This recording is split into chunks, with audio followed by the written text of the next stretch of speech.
All right. Well, here we are. Welcome. We are here. We're going to show you a little bit about Ultimate Werewolf Extreme here at Virtual Gaming Con. Very excited. My name is Ted Alsbach. I'm the designer and the owner of Bezier Games. And Ultimate Werewolf has been a game of ours that we've had around for a long time now. About 15 years overall. It's gone through various iterations. We've done a lot with it, and it has evolved and become kind of a staple for Werewolf players, and we're really, really happy to be able to bring this new version out. For those people who haven't played Werewolf before, Werewolf is a social deduction game where you've got two teams. You've got villagers and you have werewolves. The villagers are trying to figure out who the werewolves are. The werewolves know who the other werewolves are, and they are trying to get rid of any villagers that happen to figure out who they are. And it takes place over a series of days and nights. There's all sorts of special different roles that you can have on each of the teams, and that adds to a lot of the interest, a lot of the strategy behind Ultimate Werewolf games.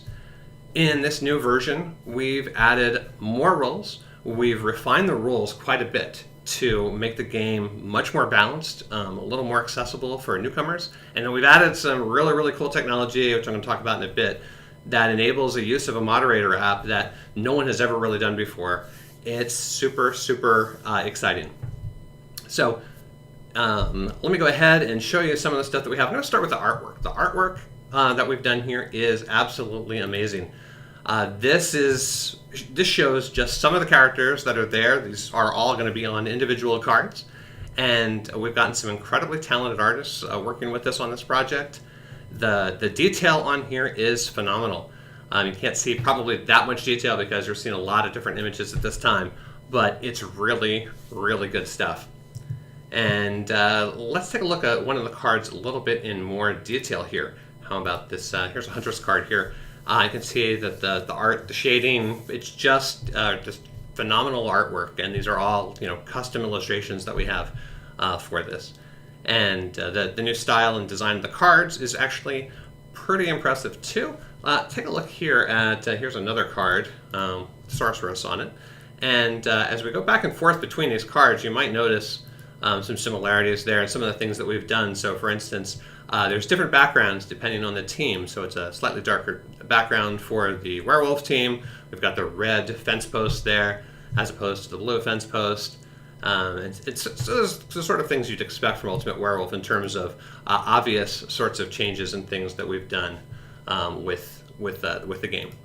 And if we go down here, I'm going to show you the card backs. Now, the card backs are really interesting. They're updated from the previous version of the card backs, and they've got something pretty amazing. So right there, let me give a point over to it. Right there, we've got this little QR code, so micro QR code. And I've enhanced it a little bit here so you can see it on the screen better. But what this micro QR code does is it allows the moderator to quickly scan cards of players as well as their faces and their names and be able to add them to this app very, very quickly. I'll get to some of the pictures of the app in a few minutes here, but it's totally indistinguishable. Players can't tell what the cards are by looking at this micro QR code. It's really small, very subtle on the cards, but the app can pick it up and scan it in really, really easily. And this is kind of one of those really, really amazing things that we're doing with this. Let's go ahead and take a look at a little more detail on the card fronts here. And here we go. So here's some of the details that are on these cards. One of the things that you're seeing here is there's all sorts of hidden information. And we wanted to make these cards look as good as possible, but still convey a ton of information if you know where to look for it. So you've got the common stuff like the name of the role, the art, of course, and description of what that particular role does. But we've also added a bunch of other things. So, for instance, the moderator difficulty level. That is how difficult it is for a moderator to add this role to the game. A lot of roles add different types of abilities and things that you have to track at night. And the more of those that you have, the harder it can be to run a game. And so by basically letting the moderator know like this is a difficult role or this is an easy role, they can kind of figure out what they're comfortable with in terms of setting up a village and setting up a bunch of different special roles inside of a game. Other things that we have hidden, things are really subtle unless you're looking for them, are things like wake order and wake frequency. Wake order is there's a little moon that's positioned somewhere from the left to the right along the bottom of the card to know where this card wakes up relative to other cards. So if you're making a list of the roles, you know exactly where to put, in this case, the Warlock. It's kind of the middle of the pack. But you can put all the cards together, just the bottoms, look at where those the wake order icons line up, and then you'll have a complete list of how to wake things up in the right orders to make sure that you're not waking up a roll before another roll if something is dependent on some other roll. The shape of that little moon there is also important because that's the wake frequency. That's how often it's going to wake up, which can determine how much time people are going to have their eyes closed. And something, if you're a moderator for Werewolf, you don't want to have people have their eyes closed too long at night because they get sleepy, especially if it's once it gets past midnight and you're playing Werewolf. You really want to keep those nights as minimal as possible. And this is one way to tell, do you have too many rolls that are keeping players up each of the nights in exceedingly long amounts of time. Other little things there, we've got indicators for game length. Something called info value is how much information is given to the village team because of that particular role. So certain roles will give out more information, such as seer type characters, while other roles actually give incorrect information, like Lichen or Wolfman or someone like that. So all that stuff is in the cards. If you look for it, you can find it, but it doesn't really get in the way from enjoying the overall design of the card and the artwork that's there. And I'll just put a regular card back up here so you can take a look at that. Again, all that information is there on this card, but it's not pointed out right now. And it gives you kind of an idea of how you can see, how those things are going to all work together. We'll take a look at one of the other things I was referring to, which is the app. So the Ultraworld App that we have been developing is going to be something that is really revolutionary for moderators. This is going to allow moderators to very, very quickly get a game up and running. It does a couple different things. First of all, it's going to build your deck really quickly. So we have this is, and again, these are prototype images. It's not final yet, but these are kind of the artwork, nice versions of these. So you can kind of get an idea of what this is actually going to look like. But we have all the different roles that you're going to be using. You're going to be able to scroll through those, add them quickly to the deck. And as you're doing that, one of the things is you can actually press and hold on any of these rolls to see what that roll does, to see some of those values that we showed on the cards, and set up a deck that actually is balanced in a certain way. A little bit more towards the werewolves, a little bit more towards the villagers, based on your preferences and how your particular group plays. So that's the deck builder part. Now that part's really cool. One of the things that's we just use kind of obviously clip art kind of sample images here because these aren't actual werewolf players. But normally this will actually be able to take pictures of the players that are playing as part of basically one single scan. It's going to be getting the face of a player, their name, as well as the role that they are. And it's going to put that all into the app at one time using that little QR code that I showed that's on the back of the cards there.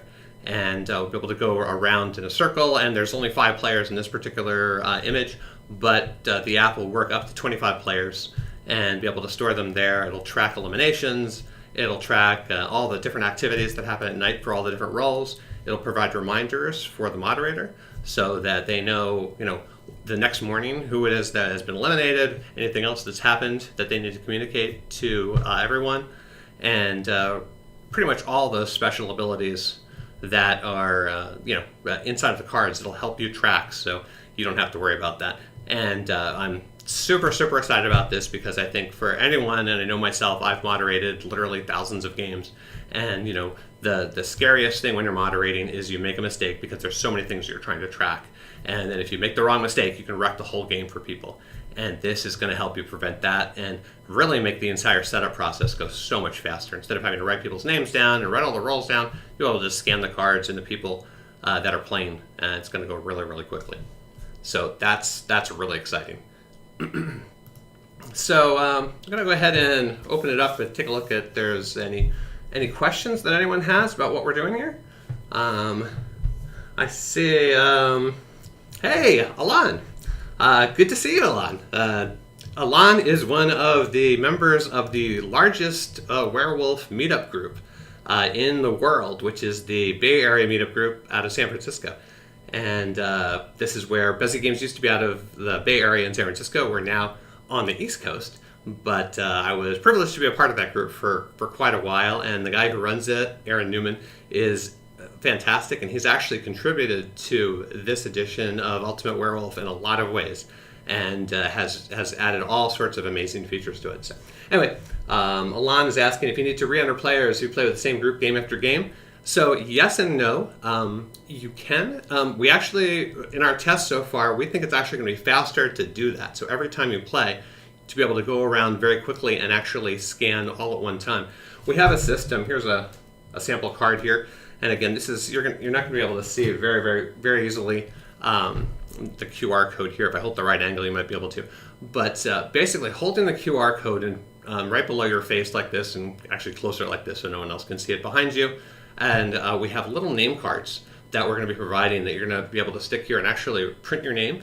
And we're going to use OCR as well as this micro QR code recognition to do three things at one time, which is pull in your name, scan the cards, that way the app knows what role you are, and also it uses face detection to put your face right into the app at one time. So we'll be able to go around, you'll be able to go with your phone and basically hold it. It'll just basically put a little green check mark there that it's got it, and then you'll go to the next person and do the same thing. So I think it's actually going to be faster than if you had saved things and gone back and edited them after the fact. So very excited about that. This is all really cool technology. We have some amazing app developers working for us that are going to be doing this, and you guys have seen probably our other apps for One Night and Werewords and Castles, Suburbia, and things like that. So it's something that we want to really take advantage of for Werewolf players. All right, let's see what else we have here. Likelihood of going all digital with a game via an app. We have that as an option as we're developing this app. The biggest issue that we have with that, and I guess the question of all digital can mean a couple different things. And not having cards is certainly a possibility, but it does require that everyone has a smartphone, that they are linked together somehow, and that link is maintained. And that latter part is the worst part because anyone knows who's you do anything, whether it's streaming content or anything else, as soon as you break a link to things, you have problems. And so that's kind of one of the big issues with having it entirely digital, where there are no physical cards. Everyone has just a phone. There's ways to do that with passing a phone around, but that's really not fun for people to pass a phone around the circle and do things, and then you have issues with timing and who does what at what time and that sort of thing. Also, the other issue with that is that Ultimate Werewolf tends to be a very social game where people are talking all the time, and in general, it's bad form. Any type of game you're playing to be looking at your phone constantly, that would pretty much result in people constantly looking at their phone during the daytime things, missing things, and I think it would take a lot away from the game. So something we thought about, we've looked into, but at this stage, we're not going to go all digital that way. In terms of doing something online, certainly there's a lot of people who are using Zoom right now and other streaming or other platforms, video chat platforms, to be able to play Werewolf. Werewolf actually works really well that way. So that's possible, and they'd be able to use certainly the deck builder aspect of this, as well as starting up a game. They just wouldn't have like people's photo information that in there. But at this point, this is really for an in-person experience and really to heighten that for the most part. All right, let's see what we else have here. Jeff is asking planned availability. Well, we're doing a Kickstarter in August. We plan to ship in the first half of next year of 2021. All right, what else do we have? Any other questions for people? I can show a couple of these cards here while we're waiting. Some of the art here is just fantastic. So these are all sample cards that we've just printed here entirely. There's an apprentice here, a whole bunch of seers here. We've got a cursed, which looks pretty amazing. The detail here is just fantastic. Here's diseased character. The art is just fantastic, and the more detail, the closer you get, the more detail you're going to see. And some of the other things that we're doing with the Kickstarter, we've got collector's box, which is going to have all these roles. It'll have game trays organizers where everything is split, so you'll be able to organize all your cards. It'll have tuck boxes for easy portability to be able to take different sets with you. It's going to have, we've got a really super deluxe edition that if people are interested in, will have tarot-sized cards. And so on the current cards, you'll see that, the art is really, really nice. You can see it, but yeah, it's a regular card size thing. The tarot card versions don't have that fence below there, so they don't have the description, and they still have the fence post, so you have the name there, but they have a full, head-to-toe version of the character, and a lot more detail, and of course the card's a lot bigger, so you can see that, and we'll have a complete set of cards available for people that are also tarot size as well as the regular size. Okay, some other questions here. Why is the mod system so complicated? I guess I'm not sure exactly what that's referring to, but in general, being a moderator for Ultimate Werewolf requires you to do a lot of different things. You're monitoring all the different actions that take place during the night. You're making sure that the people don't get too far off track during the day, watching out for all the nominations that take place before people get eliminated, counting the votes, making sure that you know how many votes it takes for someone to get eliminated. There's all sorts of other roles that if they're used, can add to just a lot of it's a lot of concentration from the moderator. And again, that's one of those things we have on the cards there, which shows how difficult it is for these different roles to be added to each of the games.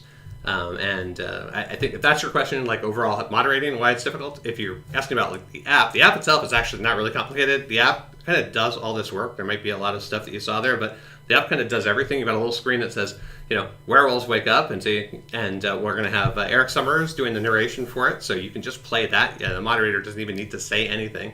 You can actually have it just the audio playing for that, which is kind of cool. Then it'll tell you exactly what to do at that point, which is, werewolves have to decide on someone to eliminate, that sort of thing. And the witch wakes up. She can decide if she wants to keep someone who's been targeted by the werewolves, or if she wants to just let them be eliminated, or if she wants to eliminate someone herself, that sort of thing. But the app will track all of that and do all that for you, which is really nice. All right, just moving on here. We plan to do art packs like you did with the Ultimate Werewolf Kickstarter? No, we're not. Mainly because the art here is so phenomenal for this new version that it's hard to imagine anyone wanting a different version of the artwork than what we're providing here from the two artists that we have that have been working on this. It's just fantastic. So I've really never seen any game that has the breadth, and we've got an amazing set of diverse roles, and super, super exciting. Art looks fantastic. So no art packs with this set. It's all just going to be one piece of art per role. All right. Let's see here. Bringing your friends with copies as well, and you could play via video. You don't really need multiple copies to play on video. You can actually just have, as long as one person, usually the moderator, has a set of cards, they can do that. But if you're talking about using an app to do that, that's certainly possible, but it's not something that we're really focusing on at this time. Let's see here. Can you create, say, favorite decks? Yes, absolutely. So in that deck builder, and bring that up here again, there's an option here that actually lets you, point to it, lets you actually save decks, and you can not only save things, but you can bring up ones that you like that are balanced a certain way. So you can have a whole bunch that are just ready to go, and you tap on those, and you'll see exactly what those cards are, which is kind of cool. All right. Will the app include timer? Yes, absolutely. The app is going to have the timer very similar to the current app. The Ultimate Werewolf Timer is really, it is just a timer app and has a whole bunch of options for timers. This new app will have most of that, but it's going to be integrated more into this kind of overall flow that the app has. So, you're going to have your nighttime timer. You're going to have an option if you want a defense timer. So you give certain, people like a minute to defend themselves once they've been nominated. And you'll have a day timer as well, and these are all optional. You can turn those on or off, and the days can get shorter over time, just like they do in the current Ultimate Werewolf Timer app. So all the different timers are going to be there. And let's see here. So Gideon's clarifying. Details of the cards that the moderators have to focus on. Well, the moderators don't have to focus on any of those things. This is the nice thing about all of these cards here. So So, for instance, here we look at the Sorceress card, and a moderator doesn't need to, look at how much information is there, how much, how difficult is it for them. They can just put a deck together that they like, and because we've integrated all of those things into the artwork, it's not going to distract them. If they want to look for those things, if they want to look like, when does this wake up? How long does it take? How much does it add to the game? All that stuff is there, but they can totally ignore it if they want to. And they can play just as they did before, just put a bunch of fun rolls together and see how it works. But for moderators who really want to control what is going on inside the game, this allows them to finely tune their games. And with, all of the rolls that we have in there, dozens and dozens and dozens of rolls, it can be a little overwhelming to, you don't want to set up a game that's really terribly unbalanced or too difficult or any of those things, and this is a way for a moderator to help control that when they're setting up the game. So another question, will artifacts be released? Right now at this point, Artifacts is still available for sale. Ultimate Werewolf Artifacts is an expansion for Ultimate Werewolf, where every player gets an additional artifact to use in addition to their role, and that's whenever they use that artifact, it's a public thing, and everyone's aware that they're using it, and any of its effects, which can be good, can be bad, but we're not planning on updating that at all. It works really, really well. It'll still work with this new set, so we're actually not planning with the artwork on that is actually superior, I think, to the previous edition of Ultimate Werewolf in a lot of ways. It's got some really, really nice art, so we're not planning on updating that at all. It'll still work, of course, with this version too. All right. Anyone else have any questions? Oh, I missed a question here about someone's asking about the QR scanning being tested over Zoom. It has not. I am not certain if it would work that way. It's definitely something to look at, to test. I'm not sure, though, just conceptually how that would work, because obviously, people can't be dealt physical cards over Zoom, so they wouldn't have a card to hold up like this in front of their screen, because there's no way for the moderator to do that remotely to get to everyone. So I'm not sure if that's going to be really necessary in order to be able to figure those things out. All right, and I don't see any other questions here. I'm going to go ahead and pull up this image again of all those different roles there, so you guys can take a look at that. Just again, phenomenal artwork. This has been something that's been a long time coming. And let me go ahead here and just make this just a little bit larger for you guys to see some more of the detail there. So that's pretty phenomenal stuff. It's, just really, really excited about this version of the game with all of this brand new artwork. And the amount of detail that's here, it's just amazing.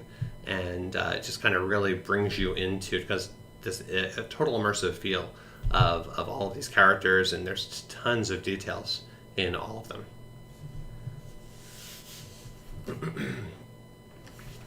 So, yeah, I agree. I hope we're definitely that the lockdown for everybody is all over by the time that this is out, early next year, or next year when it comes out.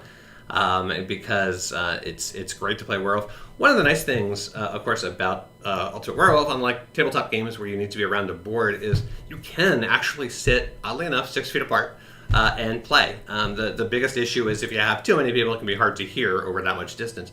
But you can be pretty far away from other people. And, it's possible that in some cases masks may help disguise your intentions, because people may not be able to see what your expressions are. So maybe that's a good thing, maybe it's a bad thing. It doesn't help you figure out things. But you can play and still maintain quite a bit of social distancing with Ultimate Werewolf, which is kind of nice. And new roles is a question. Yeah, there's going to be a lot of new roles. We've been working on a whole variety of roles. Let me tell you about one of them. In fact, let me see if I can pull up that card here while I'm talking, so you can get a look at what the artwork looks on that. But there's a new role that is my personal favorite of all the new ones. It's called Illuminati. And the Illuminati role, and this is when we thought of this and we started working on this, it was one of those like, oh, this could be terribly, terribly broken, but the reality was it's super, super fun. Illuminati learns all the roles the first night. So he's the last one to wake up, and here's our Illuminati here. He learns all of the roles on the very first night, and he knows who everybody is. And his goal is just to be one of the last 3 players in the game. That's all he has to do, is survive till then. And he knows everything. Now, it sounds like, well, of course, how couldn't he then? Because he's going to be able to help out and point out the werewolves and, maybe point out the seer to help the werewolves and do all those sorts of things. But of course, anyone who's played Werewolf knows that things easily go off the track, and it's hard to believe people. And by the time you figure out that this dude was the Illuminati and he has all the real information, you've probably eliminated him out of the game. But the other part is really funny, that the bigger the game, the harder it is for the Illuminati, not just to last, but to remember what those roles are and to kind of track them, so that he's been shown who all the werewolves are, who all the seer is, who all the special roles are.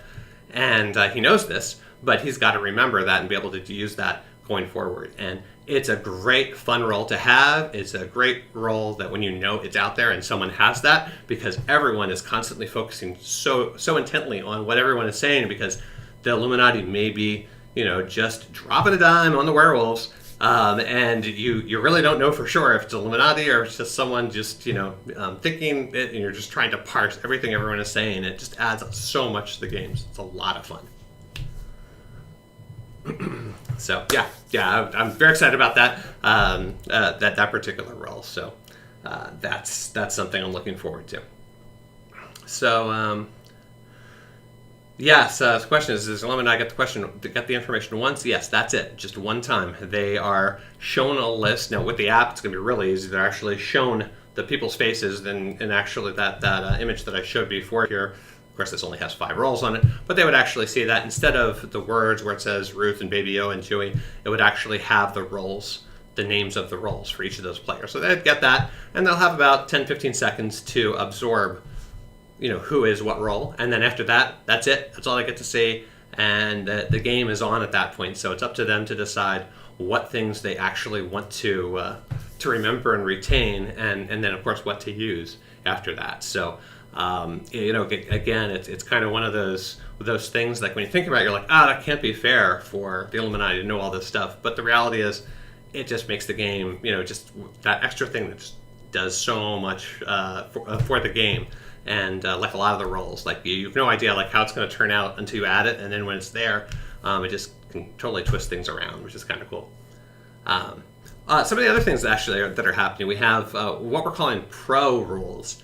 And for anyone who's played a lot of Werewolf, there's a lot of things that you may do. Kind of we're not going to vote anyone out the first day because of X. That's just what we do as a group, or we always vote someone out the first day because it's the only way you can get rid of werewolves is by voting them out. They won't disappear if they only go to night times, that sort of thing. And So there's a lot of those things that a lot of groups have because they've played a while. They know how different roles work. They know techniques to try to out the seer, all sorts of things like that. And so Aaron Newman in particular, we've worked with him. Also Felix Adam, who runs the Atlanta Werewolf Meetup Group, which is another absolutely huge werewolf group. They've been working and developing special roles that are added to the game to address some of those issues. So one of the ones that we really like, it's a simple thing you guys could try it out even now, is a hidden Lichen.